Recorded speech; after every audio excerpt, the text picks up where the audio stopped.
naiinis, hindi makadapa.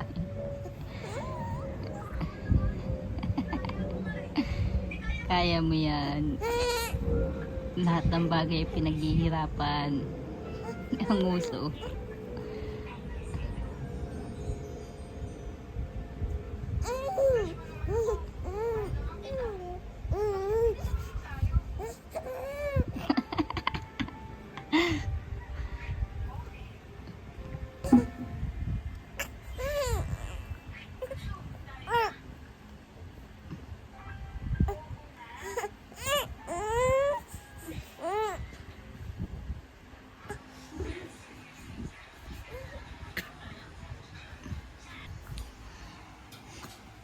Hindi na kaya. Halika na.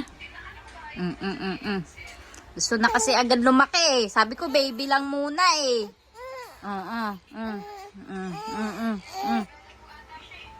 Oh, 'di ba? Kaya na agad. Talaga naman gusto na agad lumaki. Gusto niya lagi nakatayo.